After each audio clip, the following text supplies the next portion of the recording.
नमस्कार। जब हम आराधना शब्द सुनते हैं तो हमारे दिमाग में क्या आता है? शायद गीत संगीत, कुछ खास रीति रिवाज, है ना? पर क्या ये बस इतना ही है या इसका मतलब कुछ और कुछ ज्यादा गहरा है?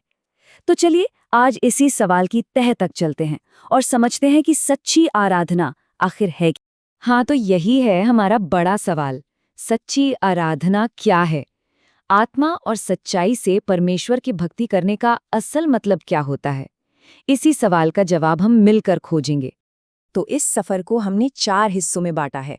सबसे पहले हम आराधना का मतलब समझेंगे। फिर ये देखेंगे कि सच्ची आराधना दिखती कैसी है। इसके बाद हम बात करेंगे इससे मिलने वाले फायदों यानी आशीषों की। और आखिर में हम ये जानेंगे कि इसे अपनी रोजमर्रा की जिंदगी का हिस्सा कैसे बना सकते हैं। चलिए तो शुरू करते हैं हमारे पहले पड़ाव से।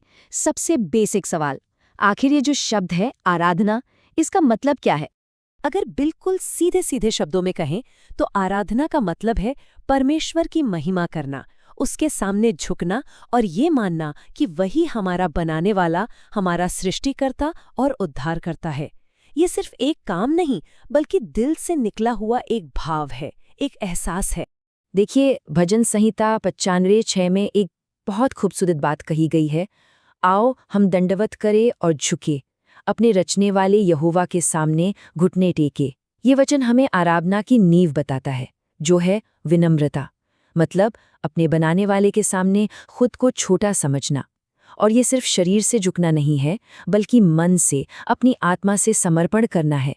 और फिर रोमियो 11:36 में हमें एक और बड़ी तस्वीर देखने को मिलती है। वचन कहता है, क्योंकि उसी में से, उसी के द्वारा और उसी के लिए सब बातें हैं, उसी की महिमा युगानुयुग होती रहे। इसका मतलब क्या हुआ?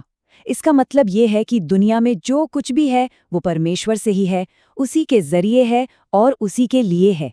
तो जब सब कुछ उसी का है तो तारीफ यानी महिमा भी तो सिर्फ उसी की होनी चाहिए, है ना? अच्छा, एक सवाल मन में आ सकता है कि परमेश्वर आराधना चाहता ही क्यों है? तो इसका जवाब ये नहीं है कि उसे हमारी आराधना की कोई ज़रूरत है, नहीं, बल्कि इसलिए क्योंकि वो अकेला, सच्चा और पवित्र परमेश्वर है। वही है जो हर तारीफ, हर स्तुति के लायक है। तो जब हम उसकी आराधना करते हैं तो हम बस एक सच्चाई को मान रहे होते हैं। ठीक है, तो अब तक हमने ये समझ लिया कि आराधना का मतलब क्या है। अब आगे बढ़ते हैं और ये देखते हैं कि सच्ची आराधना, मतलब जो दिल से की जाती है, वो असल में दिखती कैसी है, उसके गुण क्या हैं।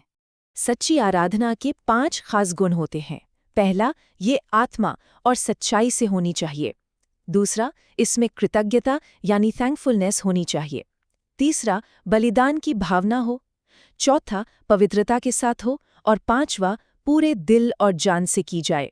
मतलब ये कोई बाहरी दिखावा नहीं है, ये तो दिल की गहराई से निकलने वाली चीज है। बिल्कुल, मतलब सच्ची आराधना कोई रीति रिवाज या कोई प्रोग्राम नहीं है जो किसी खास दिन पर किया और फिर भूल गए।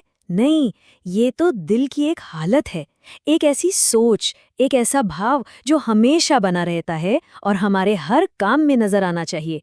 और जब कोई इस तरह से दिल से आराधना करता है ना, तो इसका असर उसकी जिंदगी पर भी पड़ता है। तो चलिए अब बात करते हैं उन आशीषों की, उन ब्लेसिंग्स की जो सच्ची भक्ति से मिलती हैं। सबसे पहली और शायद सबसे जल्दी महसूस होने वाली ब्लेसिंग है मन की शांति और खुशी। होता क्या है कि जब हमारा ध्यान अपनी परेशानियों से हटकर परमेश्वर पर जाता है तो दिल में एक अजीब सी शांति आती है, ऐसी शांति जो समझ से बाहर होती है। फिलिपियों की किताब में इसी शांति के बारे में बताया गया है।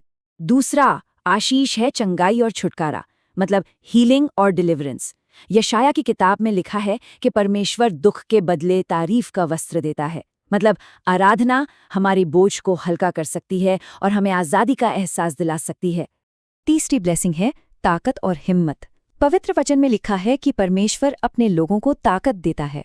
तो जब भी कोई कमजोर महसूस कर रहा हो तो आराधना उसे अंदर से एक ऐसी हिम्मत दे सकती है जिससे वो जिंदगी की मुश्किलों का सामना कर सके। लेकिन इन सब से भी बढ़कर शायद सबसे बड़ा आशीष है खुद परमेश्वर की मौजूदगी को महसूस करना। वचन में एक वायदा है कि जहां 2 या 3 लोग उसके नाम में इकट्ठा होते हैं, वो उनके बीच में होता है। और आराधना हमें उसके और करीब ले जाती है। तो अब सवाल ये है कि ये जो इतनी गहरी और जिंदगी बदलने वाली आराधना है, इसे सिर्फ संडे सर्विस तक ही क्यों रखें? इसे अपनी रोज की जिंदगी का, अपनी लाइफस्टाइल का हिस्सा कैसे बनाएं? चलिए कुछ प्रैक्टिकल तरीके देखते हैं। यहाँ 4 बहुत आसान लेकिन बहुत असरदार तरीके हैं। नंबर 1, अपने दिन की शुरुआत धन्यवाद के साथ करें। नंबर 2, मुश्किल समय में भी स्तुति करें, गीत गाएं, जैसे हबक्कूक ने किया था। नंबर 3, अपने घर में आराधना का माहौल बनाएं जहां परमेश्वर की बातें होती हों। और चौथा, अपना हर काम, चाहे वो कितना भी छोटा क्यों ना हो, उसे प्रभु के लिए एक भेंट समझकर करें। अब ये सब बातें सिर्फ कहने के लिए नहीं है, इनमें वाकई असल जिंदगी में लोगों को बदलने की ताकत है। चलिए एक असली कहानी देखते हैं जिससे इसकी पावर का अंदाजा होगा। ये बात एक गवाही का निचोड़ है। एक परिवार था जो बहुत ही निराश और मुश्किल हालात में था। उन्होंने हर शाम मिलकर आराधना करना शुरू कर दिया।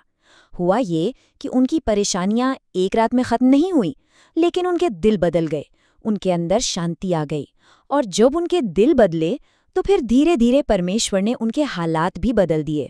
तो आखिरकार लक्ष्य क्या है? लक्ष्य यही है कि आराधना कोई ऐसा काम ना हो जिसे हम करते हैं, बल्कि आराधना वो बन जाए जो हम हैं। मतलब हमारी पूरी जिंदगी, हमारी सोच, हमारी बातें, हमारे काम, सब कुछ परमेश्वर के लिए एक खूबसूरत गीत की तरह बन जाए। और इसी सवाल के साथ हम आज की बात खत्म करते हैं। ये एक ऐसा सवाल है जिस पर हम सब सोच सकते हैं कि कैसे हमारी जिंदगी एक जीती जागती, सांस लेती हुई आराधना बन सकती है। ये वाकई एक सोचने वाली बात है।